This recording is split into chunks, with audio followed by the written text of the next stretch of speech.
تو قربانی کا جو حکم ہے یہ تمام مذاہب میں، آج تورات پڑھیں آپ، بائبل پڑھیں، اس میں بھی جانور ذبح کرنے کا حکم ملتا ہے ہمیں.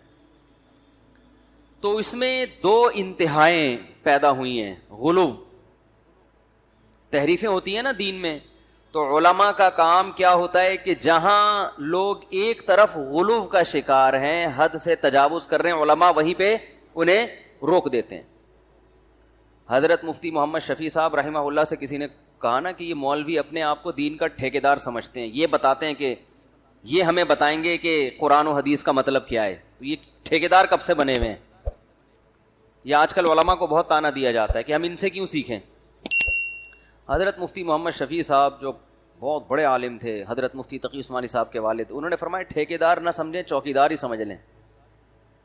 ہم دین کے ٹھیکیدار نہیں لیکن چوکیدار بہرحال ہیں. قرآن و سنت کے نام پہ کسی غلط چیز کو اندر آنے نہیں دیں گے، اسلام میں نہیں آنے دیں گے. آج صبح ایک فتویٰ پڑھا کسی امریکہ میں یا یو کے میں کسی مشہور عالم کا، ان محترم نے یہ فتویٰ دیا کہ لاک ڈاؤن کی وجہ سے بے روزگاری بہت زیادہ بڑھ گئی ہے، خاص طور پر انڈیا میں، اور قربانی میں مشکلات بھی ہیں. تو قربانی کے بجائے آپ کسی غریب کو یا کسی بے روزگار کو اس کے ساتھ تعاون کر لیں. اور پھر ایک روایت بھی بھیجی سعید ابن مسیب رحمہ اللہ تعالی، بہت بڑے تابعی ہیں، ان کا ارشاد ہے کہ میں کسی غریب کو 3 درہم دے دوں یہ مجھے قربانی کرنے سے زیادہ محبوب ہے. دلائل سب کو سب طرح کے مل جاتے ہیں. جب کوئی بندہ ایک سمت میں چلنا شروع ہوتا ہے نا تو اس کو اپنے مطلب کے دلائل مل جاتے ہیں.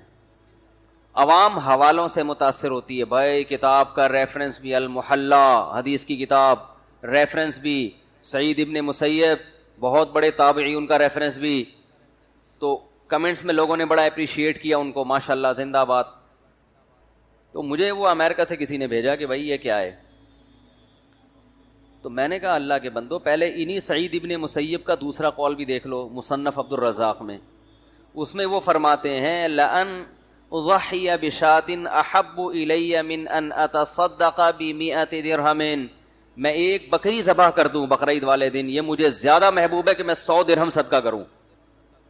ایک حدیث میں 3 درہم کا مقابلہ اور ایک بکری سے، اور اس میں 3 درہم کو وہ کہہ رہے ہیں زیادہ بہتر ہے. دوسری حدیث میں 100 درہم کو بھی کہہ رہے ہیں کہ یہ قربانی سے بہتر نہیں ہے.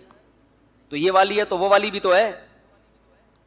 دوسری بات یہ کہ آپ کیا حضرت سعید ابن مسیب کے مقلد ہیں کہ ان کا ایک رائے سامنے آ گئی، آپ نے فوراً قربانی کا فلسفہ ہی سارا چینج کر دیا. سب سے پہلے رسول اللہ صلی اللہ علیہ وسلم کا عمل، 10 سال آپ صلی اللہ علیہ وسلم نے قربانی کی ہے، حالانکہ اس وقت غربت جس انتہا کو پہنچی ہوئی تھی، آج ہم لاک ڈاؤن کے باوجود اس کا تصور نہیں کر سکتے. خود نبی کے گھر میں 40 دن چولہا نہیں جل رہا ہوتا تھا، آج ہم اس کا تصور نہیں کر سکتے. اور پھر رسول اللہ صلی اللہ علیہ وسلم کے بعد صحابہ، تابعین سب قربانی کیا کرتے تھے. چند ایک سے مروی ہے کہ انہوں نے نہیں کی، مگر وہ صحابہ غریب تھے، مسکین تھے. جیسے حضرت ابو بکر اور عمر رضی اللہ عنہما، ان کے بارے میں روایات میں آتا ہے کہ یہ قربانی نہیں کیا کرتے تھے. اور آگے الفاظ ہیں کراہت ان یقتدی بہما، اس بات کے خوف سے کہ لوگ ان کی پیروی نہ شروع کر دیں. تو بعض حضرات نے اس بات کو دلیل کے طور پہ پیش کیا ہے کہ قربانی کرنا واجب نہیں ہے، کیونکہ ابو بکر و عمر نے باقاعدہ جان کر نہیں کی، اور وجہ یہ بیان کی جا رہی ہے کہ لوگ ان کی پیروی شروع نہ کر دیں، کہ اگر وہ قربانی کرتے تو لوگ ان کی پیروی کرتے نا. حدیث کا یہ مطلب نہیں ہے جو آپ سمجھ رہے ہیں. حضرت ابو بکر اور عمر انتہائی مسکینی کی حالت میں دنیا سے گئے ہیں. آپ ان کے خلیفہ ہونے کو نہ دیکھیں، آپ ان کی غربت کو دیکھیں. جس خلیفہ کے 10 15 پیون کپڑوں میں لگے ہوتے ہوں، ان کے پاس قربانی کے پیسے ہوں گے؟ بولو بھائی. حضرت ابو بکر رضی اللہ تعالیٰ عنہ کے گھر میں ایک دن کچھ اچھا کھانا پکا کے دیا، حلوہ کوئی میٹھا. انہوں نے فرمایا یہ کہاں سے آیا؟ کہا کہ آپ کے جو وظیفہ ہے نا بیت المال کا، اس سے بچا بچا کے میں نے یہ حلوہ بنایا ہے. انہوں نے فرمایا اس کا مطلب وہ جو اتنے پیسے میری تنخواہ سے زائد ہیں اس کی مجھے ضرورت, جو میں بیت المال سے حکومتی خزانے سے تنخواہ لے رہا ہوں, وظیفہ لے رہا ہوں, اس کا مطلب یہ جو بچا کے آپ نے یہ ڈش بنا لی ہے تو یہ اضافی ہے, اس کا مطلب اس کے سے کم میں بھی میرا گزارا. بولتے کیوں نہیں بھائی, ہو سکتا ہے. تو وہ اپنا وظیفہ کم کرا دیا انہوں نے. یہ تو غربت کا عالم تھا. تو حضرت ابو بکر اور عمر رضی اللہ تعالیٰ عنہ نے اپنے دور خلافت میں قربانی خود اس لیے نہیں کی, روکا نہیں کسی کو, خود نہیں کر رہے کہ لوگ آپ کی اقتدا کریں گے. کا مطلب یہ کہ صحابہ میں یہ غربت بہت تھی, تو جو غریب صحابہ ہیں وہ سمجھیں گے کہ ہم ہر ایک پر فرض عین ہے, یہ ہر ایک پر لازم ہے, کیونکہ جب یہ دو حضرات کر رہے ہیں تو یہ تو مقتدا ہے نا. تو جن کے گھر میں کھانے کو روٹی نہیں ہے, جو بےچارے مٹی سے ملا دیا بھوک نے ان کو, وہ بھی بےچارے قرضے لے لے کے مجبور ہو کے کریں گے. تو اس خوف سے حضرت ابو بکر اور عمر نے نہیں کی. ورنہ یہ ممکن ہے کہ ایک چیز نبی صلی اللہ علیہ وسلم نے پابندی سے کی ہو, 10 سال تواتر سے کیا ہو ایک عمل, اور حضرت ابو بکر اور عمر باقاعدہ نہ کر کے لوگوں کو ترغیب دیں کہ نہیں کیا کرو. یہ عملی طور پر ممکن ہے کیا؟ نہیں آ رہی بات. خلفائے راشدین تو سنت پہ حریص تھے, جو کام نبی نے کیا وہ تو لوگوں کو اور زیادہ ترغیب دیتے تھے. تو صاف پتہ چلتا ہے کہ آپ یہ چاہتے ہیں کہ لوگ غریب پہ قربانی کو واجب, بولو بھائی, نہ سمجھیں. اور ہم بھی یہی کہتے ہیں کہ غریب آدمی پر قربانی واجب نہیں ہے, یہ مالداروں کا کام ہے. تو یہاں ایک ٹیکنیکل غلطی لوگوں سے ہوتی ہے کہ لوگ کہتے ہیں ہم تو مالدار ہیں نہیں. اب یہ بھی ممکن ہے آپ کہیں کہ چلو یہ تو ثابت ہو گیا کہ مالداروں پر لازم, بولو بھائی, نہیں ہے, سوری غریب پر لازم نہیں ہے, تو ہم تو کیا ہیں, غریب ہیں. تو یاد رکھو آپ کا غربت کا دعویٰ یہ اس میں آپ کی رائے کا اعتبار نہیں ہے, کیونکہ ہمارے سابق صدر بھی اپنے آپ کو کیا سمجھتے ہیں, تو وہ بھی غریب سمجھتے ہیں کہ بھائی میرے بہت خرچے ہیں, میں نہیں افورڈ کر سکتا, میں اسٹیل مل کھا کے بیٹھا ہوں, پی آئی اے کھائے, میں نے تو بہت سی چیزیں رہ گئی ہیں ابھی, اور میرے خرچے پورے نہیں ہو رہے ہیں. تو فقہا نے جو نصاب بیان کیا ہے قرآن و سنت کو سامنے رکھ کر, وہ نصاب کا اعتبار ہوگا کہ آپ کی تمام ضرورت کے جو بیسک خرچے ہیں وہ نکال کر اگر آپ کے پاس اتنا مال بچتا ہے جس پہ زکوٰۃ واجب ہو جاتی ہے 52.5 تولہ چاندی, تو اس کا مطلب آپ شریعت کی نظر میں کیا ہیں, مالدار ہیں. کیونکہ مالدار نہ ہوتے تو اسلام آپ پہ زکوٰۃ کو لازم نہ کر رہا ہوتا, زکوٰۃ تو مالداروں میں فرض ہے نا. اس لیے علماء نے ایک نصاب بیان کیا ہے قرآن و سنت میں غور کر کے کہ سونا, چاندی, مال تجارت, کیش رقم, اور وہ سامان جو پورے سال بھی استعمال نہ ہو, تو یہ تمام چیزیں اضافی ہیں. گولڈ کیا ہے بھائی, بولتے کیوں نہیں, اضافی ہے. آپ کے پاس اگر گولڈ ہے تو آپ کہہ سکتے ہیں کہ میں نے آڑے وقت کے لیے رکھا ہوا ہے, تو جو چیز آڑے وقت کے لیے رکھی ہوتی ہے وہ گریبی ہوتی ہے, اور جو آڑے وقت میں, جو آڑا وقت کہتے ہیں کس کو ہیں, پہلے تو یہ سمجھ لیں, آڑے ترچے کی ڈیفینیشن معلوم نہیں ہے لوگوں کو, تبھی تو آڑے ترچے ہو رہے ہیں. بھائی فزیکل فٹنس کا حال دیکھیں نا, عجیب طریقے سے کھا رہے ہیں, عجیب طریقے سے سو رہے ہیں, عجیب طریقے سے بیٹھ رہے ہیں, تو کیا ہو رہے ہیں, آڑے ترچے ہو رہے ہیں نا. تو وجہ کیا ہے کہ ان کو پتہ ہی نہیں کہ آڑا ترچا. ان سے بولو یار آپ کی توند کہاں جا رہی ہے, یہ کیا ہو رہا ہے, تو کہتے ہیں بہترین فٹ فاٹ. تو اس کا مطلب ہماری قوم کو آڑے ترچے کا, بولو بھائی, نہیں پتا. تو آڑا وقت کسے کہتے ہیں, آڑا وقت کی ڈیفینیشن یاد رکھیں. آڑا وقت اسے کہتے ہیں کہ آپ کے پاس کھانے کو روٹی نہ ہو, پہننے کو, بولتے کیوں نہیں بھائی, لباس نہ ہو, رہنے کو گھر, ذاتی گھر نہیں, گھر نہ ہو رہنے. یہ 3 چیزوں میں سے ایک چیز شارٹ ہو گئی تو سمجھ لو آڑا وقت آ گیا. تو فقہا بیان کرتے ہیں اگر آپ کے پاس رہائش کے لیے گھر ہے, چاہے اپنا ہو چاہے کرائے پر ہو, آپ کے پاس پہننے کے لیے کپڑے موجود ہیں, اور ایسے کپڑے جو سال میں ایک دفعہ بھی استعمال ہو جاتے ہیں. کتنا فقہا نے بڑا ظرف کیا اور کتنی بڑی گنجائش دی کہ بھائی وہ کپڑے ضرورت میں داخل ہیں جو سال میں ایک دفعہ بھی استعمال ہو رہے ہیں. حالانکہ ضرورت میں وہ داخل ہوتے نہیں ہیں, لیکن سال میں ایک دفعہ بھی ایک کپڑا استعمال نہیں ہو رہا, تو اس کو آپ ضرورت میں کیسے شامل کر سکتے ہو. ارے کل کسی نے مسئلہ پوچھا کہ میرے گھر میں کچھ برتن رکھے 29 سال سے, جو 29 سال سے استعمال نہیں ہوئے, تو کیا مجھ پہ قربانی واجب ہے؟ میں نے کہا ان برتنوں کو کی قیمت اگر 52.5 تولہ چاندی کے برابر ہے تو قربانی بولتے کیوں نہیں بھائی واجب ہے, کیونکہ یہ ضرورت سے زائد سامان ہے. اس کے ضرورت میں داخل نہ ہونے کی سب سے بڑی دلیل یہ ہے کہ پورا سال گزر گیا اور یہ استعمال نہیں ہوئے. بھائی سردی آئی, بعض برتن ممکن ہے سردیوں میں استعمال ہوتے ہیں, گرمیوں میں استعمال, سوپ کے پیالے جو ہیں سردیوں میں استعمال ہو سکتے ہیں, گرمیوں میں استعمال کہہ سکتے ہیں نا ہم. بہت ہی لینڈ لارڈ اگر زندگی بھی دیکھی جائے نا, بہت ہی لگژری لائف بھی دیکھی جائے جو لینڈ لارڈ کی ہوتی ہے, اس کے حساب سے بھی کم از کم سال میں ایک دفعہ تو برتن کا استعمال ہو جانا چاہیے نا. تو پہلا سب سے بڑا مسئلہ یہ ہے کہ قربانی واجب کس پر ہے. قربانی واجب کس پر ہے؟ لمسم عوام کی سہولت کے لیے ایک نصاب بیان کرتا ہوں جو علماء بتاتے ہیں. 52.5 تولہ چاندی تقریباً 45 سے 50 ہزار یا 55 ہزار, یہ آج کل ریٹ چل رہے ہیں, آپ دیکھ لیے گا نیٹ پر. تو اتنی مالیت کا کسی کے پاس سونا ہو یا چاندی ہو یا تجارتی مال ہو, تجارتی مال کہتے ہیں وہ سامان جو بیچنے کے لیے آپ نے خریدا ہے, یا کیش رقم ہو, یا یہ کہ ضرورت سے زائد سامان, ضرورت سے زائد سامان کہتے ہیں وہ سامان جو پورے سال بھی استعمال نہ ہوتا ہو.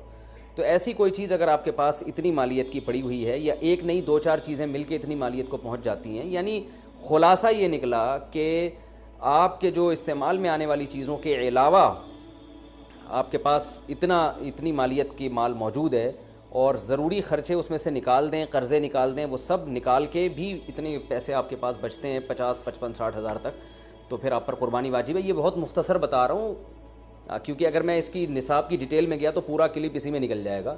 تو لم سم ایک بتا رہا ہوں آپ کو کہ اتنا اماؤنٹ کسی کے پاس ہو تو اس پر قربانی واجب ہے. پھر بھی سمجھ میں نہ آئے تو اس بارے میں میرے دوسرے کلپ یوٹیوب پہ آپ کو مل جائیں گے, یا دوسرے علماء سے آپ تفصیل پوچھ لیں, وہ انشاءاللہ آپ کو ڈیٹیل بتا دیں گے. کیونکہ نصاب میں اگر میں زیادہ ڈیٹیل میں گیا تو بہت ہی لمبی بات ہو جائے گی پھر. تو اس پر قربانی واجب ہے. بڑا مسئلہ یہاں پر ایک یہ اٹھایا جاتا ہے کہ کیا گھر کا سربراہ اگر قربانی کر لے تو سب کی طرف سے کافی ہو جائے گی, یا جو بھی صاحب نصاب ہے جس میں بھی استطاعت ہے اس پر الگ سے قربانی واجب ہے. اس میں فقہاء کا اختلاف ہے. بعض علماء کی رائے یہ ہے کہ ایک آدمی اگر گھر کی طرف سے قربانی کر لے تو سارے اہل خانہ کی طرف سے کافی ہو جاتی ہے, اور اس کے بارے میں بعض تابعین سے آثار منقول ہیں, مصنف ابن ابی شیبہ کی روایات ہیں. لیکن ہماری رائے یہ ہے, اور بر صغیر کے علماء کی رائے یہ ہے, اور امام ابو حنیفہ رحمہ اللہ تعالیٰ کی بھی رائے یہی ہے کہ ہر شخص پر الگ سے قربانی واجب ہے اگر وہ صاحب نصاب ہے. اور اس کی 2 دلیلیں بہت مضبوط ہیں. سب سے مضبوط دلیل رسول اللہ صلی اللہ علیہ وسلم کی حدیث ہے, من وجد سعة لأن يضحي فلم يضحي فلا يقربن مصلانا. آپ صلی اللہ علیہ وسلم نے فرمایا جس کے پاس قربانی کی طاقت تھی اور اس نے قربانی نہیں کی تو وہ ہماری عیدگاہ کے قریب بھی نہ پھٹکے. تو اس سے پتہ چلتا ہے کہ جس کے پاس بھی اس طاقت ہے, تو اس میں یہ نہیں ہے کہ گھر کا سربراہ سب کی طرف سے کرے گا. تو یہ جو ہے ایسا نہیں ہے, بلکہ صاف الفاظ ہیں حدیث کے کہ جس کے پاس بھی استطاعت ہے تو وہ اس پر قربانی اس کو کرنی پڑے گی. اور دوسری دلیل یہ ہے کہ عبادات میں کہیں بھی ایسا نہیں ہوتا کہ ایک کی عبادت دوسرے کی طرف سے کافی ہو جائے. تو اس پر قیاس کا تقاضا بھی یہی ہے کہ جب اسلام میں کوئی بھی ایک عبادت دوسرے کی طرف سے کافی نہیں ہوتی تو یہ کیسے ممکن ہے کہ قربانی جو مستقل ایک سنت ابراہیمی ہے وہ ایک کرے اور دوسری کی طرف سے بھی وہ خود بخود ادا ہو جائے. تو یہ اس کا بھی تقاضا ہے. بعض حضرات یہ دلیل دیتے ہیں کہ حضرت ابو بکر اور عمر رضی اللہ عنہما قربانی نہیں کرتے تھے. اچھا سوری, یہ دوسرے مسئلے کی دلیل ہے. تو پہلا تو یہ ہو گیا کہ قربانی ہر صاحب استطاعت پر لازم ہے. بیگم کے پاس اگر زیور ہے اور اتنی مالیت کا ہے تو اس پر بھی قربانی واجب ہے. پھر وہ الگ بات ہے کہ اس کی طرف سے میاں اس کی پرمیشن سے کر دے, یعنی واجب تو اس پر ہوگی لیکن ضروری نہیں ہے کہ وہ خود کرے, اس کی طرف سے اس کا میاں بھی کر سکتا ہے اس کی پرمیشن سے, اجازت سے, اور میاں اپنی طرف سے بھی ایک کر دے اور بیگم کی طرف سے بھی ایک کر دے. یعنی گھر کے ایک فرد کرے گا اور سب کی طرف سے کافی ہو جائے یہ نہیں ہے, بلکہ ہر فرد کو الگ کرنی پڑے گی. وہ الگ بات ہے کہ اپنے پیسے سے کرنا ضروری نہیں ہے, وہ فرد خود کرے یا کسی سے کروا دے. پھر جب کسی سے قربانی کروائے گا تو اس کو پیسے دے, یا جو قربانی اس کی طرف سے کر رہا ہے وہ خود اپنے پیسے استعمال کر لے تو بھی ٹھیک ہے. یعنی یہ بھی ٹھیک ہے کہ آپ کے جو ابا ہیں, آپ کے جو والد صاحب ہیں وہ قربانی کر رہے ہیں اور سب بالغ بچوں کی طرف سے کر رہے ہیں, پیسے کسی سے نہیں لے رہے تو بھی ٹھیک ہے, کوئی حرج نہیں ہے. یا شوہر بیوی کی طرف سے کر رہا ہے اور پیسے نہیں لے رہا اس سے تو بہت اچھی بات ہے, ایسا نیک شوہر اللہ میاں سب کو دلائے. تو یا بیگم صاحبہ کر رہی ہیں اپنے خرچے پہ اور میاں کی طرف سے بھی کر رہی ہیں, میاں سے پیسے نہیں لے رہی, تو سبحان اللہ, بہت اچھا لگا آپ کو سن کے, تو ہمیں بھی بہت اچھا لگا. تو یعنی پیسوں کا ہر ایک کا ڈالنا ضروری نہیں. اچھا یہ بھی ایک مسئلہ ہوتا ہے کہ بڑا بھائی کر رہا ہے سب کی طرف سے اور سب سے آدھے آدھے پیسے لے رہا ہے قربانی کے وہ، یا تھوڑے تھوڑے پیسے لے رہا ہے، باقی پیسے اپنی جیب سے ڈال رہا ہے، تو بھی ٹھیک ہے. یعنی جس کی طرف سے قربانی ہو رہی ہے اس کے لیے خود سے پیسے یعنی خرچ کرنا ضروری نہیں ہے، اس کی طرف سے اگر کوئی اور خرچ کر دیتا ہے تو بھی ٹھیک ہے، چاہے پورے پیسے خرچ کرے یا آدھے پیسے خرچ کرے. قرضہ لے کے بھی قربانی کی جا سکتی ہے. آپ کے پاس اگر پیسے نہیں ہیں تو آپ قرضہ لے کے کر سکتے ہیں، اگر آپ کو یقین ہے کہ میں یہ قرضہ بعد میں لوٹا سکتا ہوں. البتہ قرضہ کھا کے قربانی ٹھیک نہیں ہے، کہ آپ نے کسی کا قرضہ دینا ہے، وہ مانگ رہا ہے، دروازے پہ کھڑا ہوا ہے، وہ دے نہیں رہے اور آپ اس کے پیسوں سے بکرے کاٹ رہے ہیں آپ، یہ ٹھیک نہیں ہے. یہ آخرت کے لیے بھی نقصان دہ ہے اور وہ بکرے کے لیے تو نقصان دہ بہرحال ہے ہی ہے. تو ایک مسئلہ تو یہ ہو گیا. دوسرا مسئلہ یہ ہے کہ قربانی کیا واجب ہے یا سنت ہے؟ تو اس بارے میں بھی دونوں رائے ملتی ہیں علماء کی. جو علماء کہتے ہیں سنت ہے وہ بھی عام سنت نہیں مانتے بلکہ سنت مؤکدہ. سنت مؤکدہ کا مطلب جو نہیں کرے گا قابل ملامت ہوگا. اور امام ابو حنیفہ رحمہ اللہ تعالیٰ کی رائے کے مطابق یہ واجب ہے، اور اس کی دلیل وہی ہے کہ پہلی بات تو یہ کہ عبادت ہے، اور عبادت میں احتیاط کے پہلو کو ترجیح دی جاتی ہے، کیونکہ احتیاط اسی میں ہے کہ اس کو اگر واجب قرار نہیں دیتے تو بہت سے لوگ قربانی کا فریضہ چھوڑ سکتے ہیں اور اس بات کا خطرہ موجود ہے کہ قیامت میں ان کو گناہ نہ ملے. تو اس لیے احتیاط کے پہلو کو ترجیح جائے گی. اور مضبوط دلیل امام حنیفہ کی قرآن نبی صلی اللہ علیہ وسلم کی وہی حدیث ہے، من وجد سعۃ لأن یضحی فلم یضحی فلا یقربن مصلانا. آپ صلی اللہ علیہ وسلم نے فرمایا جس کے پاس قربانی کی گنجائش تھی اور اس نے قربانی نہیں کی وہ ہماری عیدگاہ کے قریب بھی مت پھٹکے. آپ صلی اللہ علیہ وسلم 10 سال مدینہ منورہ رہے، ہمیشہ آپ صلی اللہ علیہ وسلم نے قربانی کی ہے. بعض حضرات یہ دلیل دیتے ہیں کہ حضرت ابو بکر اور حضرت عمر نے قربانی نہیں کی اپنے دور خلافت میں، اس سے پتہ چلتا ہے کہ قربانی واجب نہیں ہے. تو یہ دلیل اس لیے درست نہیں ہے کہ حضرت ابو بکر اور حضرت عمر رضی اللہ تعالیٰ عنہ مسکین تھے، غریب تھے، اگرچہ مسلمانوں کے خلیفہ تھے، لیکن یہ ان کی ایک کوالٹی تھی کہ اتنے لاکھوں مربع میل کے مالک ہونے کے باوجود وہ پیون زدہ کپڑے پہنتے تھے. تو صاحب استطاعت پہ قربانی واجب ہے. یہ دونوں حضرات بڑے تھے مگر قربانی نہیں کی انہوں نے، جیسے کہ روایت میں آتا ہے اس کی وجہ استطاعت نہ ہونا. تو استطاعت اگر نہیں ہے تو پھر قربانی لازم نہیں ہے. بلکہ اگر آپ قرضہ لے کے قربانی کرو گے اور خطرہ ہے کہ میں قرضہ ادا نہیں کر سکتا تو پھر تو جائز ہی نہیں ہے آپ کے لیے، کیونکہ دوسروں کا حق دبا کے آپ کے لیے عبادت کی بجا آوری یہ ٹھیک نہیں ہے. اس کی فضیلت کیا ہے قربانی کی؟ رسول اللہ صلی اللہ علیہ وسلم نے ارشاد فرمایا بقرعید کے دنوں میں یا ایام نحر میں اللہ کو جانور کا خون بہانے سے زیادہ کوئی عمل محبوب نہیں ہے، اور ہر بال کے بدلے میں اللہ نیکی عطا فرماتے ہیں. یہ قربانی کی بہت بڑی فضیلت ہے، اور اس کی فضیلت آپ علماء سے بیانات میں سنتے ہیں. میں بھی چونکہ بہت مختصر جلدی بات کر رہا ہوں تاکہ میں پورے موضوع کو جلدی سے سمیٹ لوں. اب مسئلہ یہ آئے گا کہ جی قربانی، ایک بڑا اہم مسئلہ آج کل یہ چل رہا ہے. نبی صلی اللہ علیہ وسلم نے فرمایا کہ عید کی نماز کے بعد جس نے قربانی کی تو قربانی ہوگی، نماز سے پہلے کر لی تو آپ نے اس قربانی کو قبول نہیں کیا. تو اس سے صاف پتہ چلتا ہے کہ شہر میں جہاں عید کی نماز ہوتی ہے وہاں عید کی نماز سے پہلے قربانی نہیں ہوتی.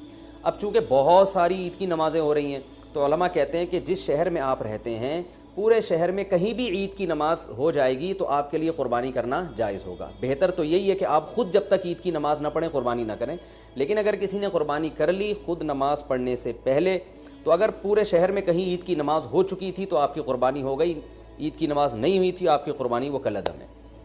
آج کل لاک ڈاؤن کی وجہ سے، کورونا کی وجہ سے یہ بھی مسئلہ کھڑا ہوا ہے. بہت سے ملکوں میں عید کی نماز پہ پابندی ہے. یو اے ای سے فون آتا ہے بھائی یہاں دبئی میں تو عید کی نماز ہی نہیں ہو رہی، تو وہاں کیا کیا جائے گا؟ تو وہاں پر یہ کیا جائے گا کہ بہتر یہ ہے، افضل یہ ہے کہ زوال کے بعد آپ قربانی کریں. اگر پورے شہر میں عید کی نماز ہو ہی نہیں رہی ہے تو پھر زوال کا وقت یعنی ظہر کا وقت جب داخل ہو جاتا ہے تو پھر آپ عید جانور قربان کریں، اس سے پہلے قربانی نہ کریں. لیکن اگر اس سے پہلے کسی نے قربانی کر لی تو فقہا کی ایک رائے یہ بھی موجود ہے، انشاءاللہ وہ قربانی بھی ادا ہو جائے گی. یعنی صبح صادق کے بعد بھی اگر کسی نے قربانی کر لی تو قربانی ہو جائے گی. لیکن بہتر یہ احتیاط اسی میں ہے کہ ایسے جگہوں پہ جہاں عید کی نماز نہیں ہو رہی ہے، بعض کنٹریز ایسے ہیں جہاں عید کی نماز نہیں ہوتی، تو وہاں پر پھر آپ زوال کے بعد جانور کو قربان کریں آپ. یہ مسئلہ ہو گیا. اچھا، اب جانور خریدتے ہوئے کیا چیزیں آپ نے دیکھنی ہیں؟ سب سے پہلی بات 4 جانوروں کی قربانی جائز ہے. اونٹ، اور یہ گائے بھینس بھی گائے کے حکم میں ہی ہے، اور بکرا اور دمبا.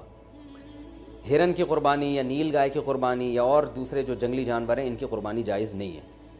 ان 4 جانوروں میں اونٹ کی عمر 5 سال ہونی چاہیے، گائے کی عمر 2 سال ہونی چاہیے، اور بکرے کی عمر 1 سال ہونی چاہیے، اور دمبے کی بھی اصل تو یہی ہے کہ 1 سال عمر ہو، لیکن اگر 6 مہینے کا دمبا اور بھیڑ یا جو بھی سرگودا کے کجلے بڑے مشہور ہیں، 6 مہینے کا اگر دیکھنے میں سال کا لگتا ہے یعنی موٹا تازہ ہو تو 6 مہینے کا دمبا بھی جائز ہے، 6 مہینے سے کم کا جائز نہیں ہے۔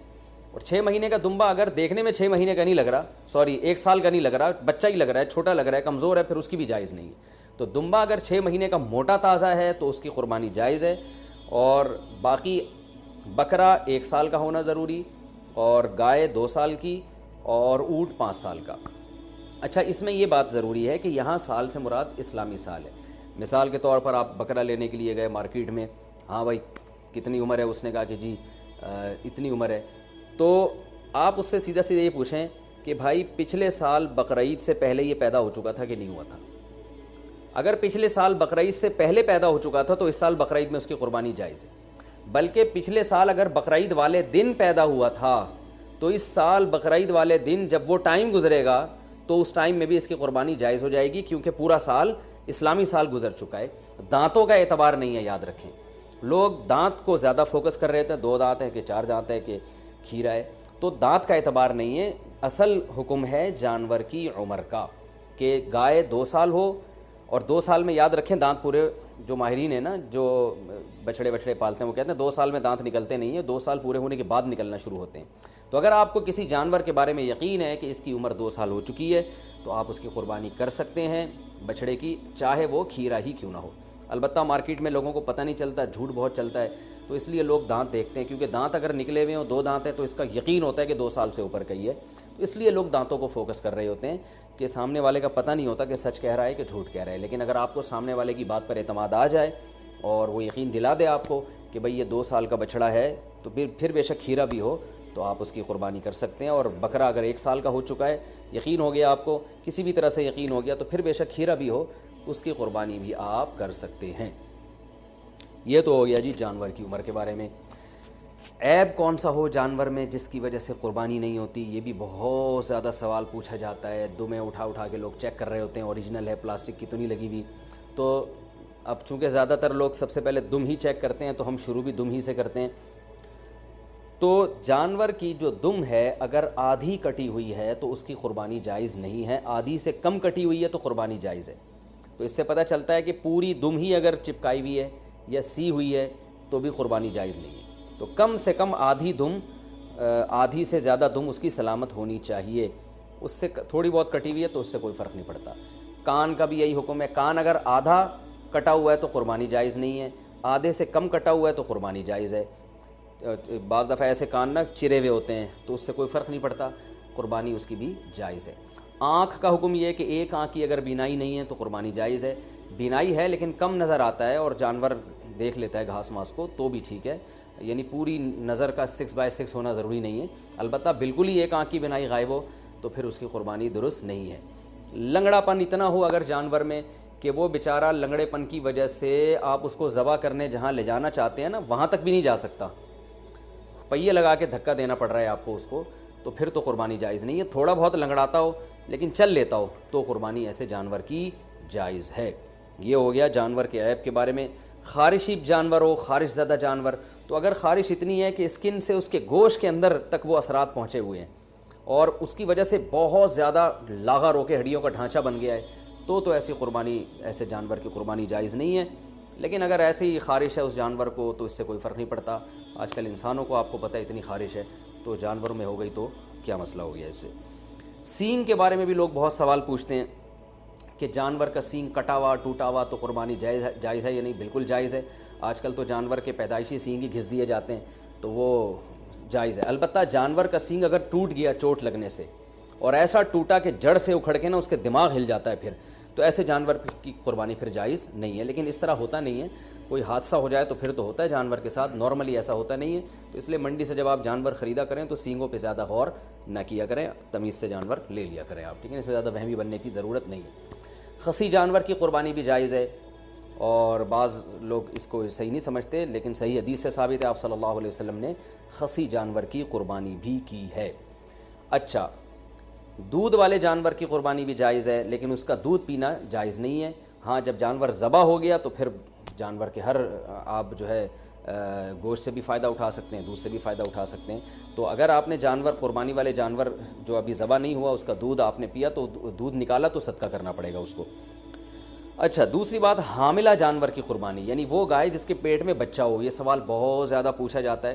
تو دیکھیں, اگر وہ گائے جس کے بالکل بچہ ہونے والا ہے, یعنی پورا بچہ بن چکا ہے, بچے کی ولادت کا وقت قریب ہے, تو بہتر یہ ہے کہ ایسے جانور کی قربانی نہ کی جائے, ناپسندیدہ ہے. لیکن جائز ہے, قربانی ادا ہو جائے گی, بہتر یہ ہے کہ نہ کی جائے. اور اگر گائے گابھن ہے اور وہ ابتدائی مرحلے میں وہ حمل ہے اس کے, تو پھر اس میں کوئی, یعنی پھر بہتر بھی یہی, پھر اس میں کوئی حرج نہیں ہے, اس کی قربانی آپ کر سکتے ہیں. تو اگر آپ جانور لے کر آ گئے, بعد میں پتہ چلا کہ اس گائے کے پیٹ میں تو بچہ ہے, تو اب چونکہ لا چکے ہیں, واپس تو کرنا آپ کے لیے بہت مشکل ہے. منڈی میں کون لے کے جائے گا اس کو؟ کراچی کی منڈی کو دیکھ کے ہم تو مسائل بتاتے ہیں بھائی. یہاں تو کیچڑ اب بارش میں ماشاءاللہ اتنا ہو گیا ہے کہ لوگ کیچڑ میں تیرتے ہوئے جا رہے ہیں منڈی میں. تو اب وہ اس گابن گائے کو آپ لے کے کیسے جائیں گے؟ تو پھر کوئی حرج نہیں ہے, آپ اس گابن گائے کو بھی ذبح کر سکتے ہیں, کوئی حرج نہیں ہے اس میں.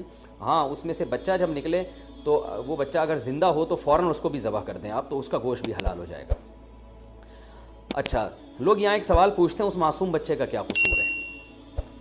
تو میں ان کو جواب دیتا ہوں کہ اس کی ماں کا بیچاری نے کون سے کبیرہ گناہ کیے ہیں جن کو آپ کاٹ رہے ہیں. تو جیسے بچہ معصوم ہے تو اس کی اماں بھی تو بیچاری معصوم ہے. تو اللہ نے ہمارے لیے ان جانوروں کو حلال کیا, ہم ان کا گوشت کھا سکتے ہیں, تو اس لیے ہم ذبح کر سکتے ہیں. وہ بچہ اس کے پیٹ میں ہو تو بھی کر سکتے ہیں.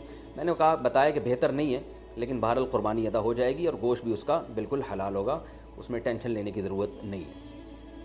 تو یہ تو ہو گیا جی حاملہ جانور کے بارے میں. اچھا, جانور آپ منڈی سے لے کے آپ نے خریدا, بالکل سب سیٹ ماشاءاللہ فٹ فاٹ جانور تھا, آپ نے اس کو گاڑی میں چڑھایا, چڑھانے کے دوران اس کی ٹانگ وانگ ٹوٹ گئی اور وہ بیچارہ لنگڑا لولا ہو گیا, تو اس کو ذبح کر کے کھا لیں, وہ قربانی کے لائق اب نہیں رہا ہے, اس کی قربانی جائز نہیں ہوگی. یا اسی طرح گاڑی سے اتارتے ہوئے یا گھر میں جو ہے نا کھمبے سے باندھا آپ نے اور جانور نے کوئی شرارت کی یا کچھ مسئلہ ہو گیا جس کی وجہ سے آنکھ چلی گئی اس کی, یا کوئی ایسا عیب پیدا ہو گیا جس کی وجہ سے قربانی جائز نہیں ہوتی, تو اب اس کی قربانی ہو نہیں سکتی. وہ آپ پھر قصائی کو بھی بیچ سکتے ہیں اور خود بھی گوشت کھا سکتے ہیں.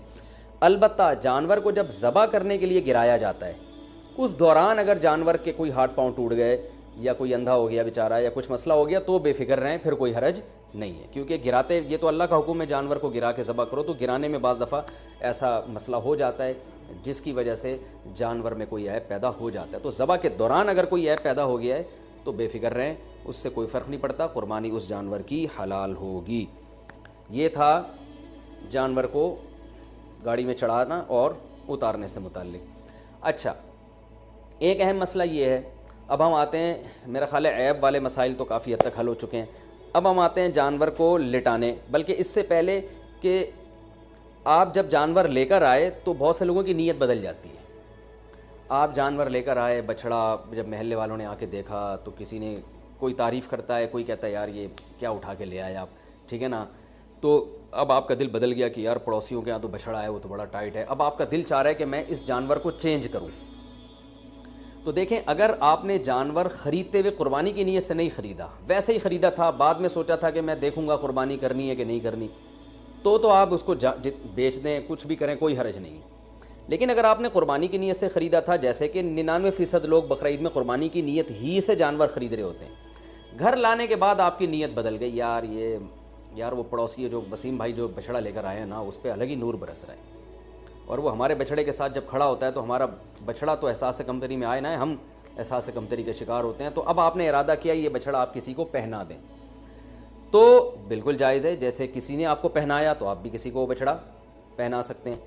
تو لیکن پہنانے کے بعد ہوگا یہ کہ اگر اب آپ کو کرنا یہ پڑے گا کہ آپ جو بچڑا لے کر آئے تھے یا بکرا لے کر آئے تھے, فار ایگزامپل وہ 1 لاکھ کا تھا, آپ نے آگے بیچا 1,20,000 میں, اور اب نیا بچڑا لائے دوبارہ 1 لاکھ کا, تو یہ 20,000 کا جو پروفٹ ہے یہ آپ کے لیے جائز نہیں ہے, بلکہ 20,000 کا پروفٹ آپ کو صدقہ کرنا پڑے گا. تو اس لیے جب پرانا جانور آپ بیچیں گے تو نیا جانور یا تو اسی کی قیمت کا ہو یا اس سے زیادہ کی قیمت کا, اس سے کم قیمت کا لے کر آ گئے تو پروفٹ آپ کو صدقہ کرنا پڑے گا. تو یہ ایک اہم بات ہے.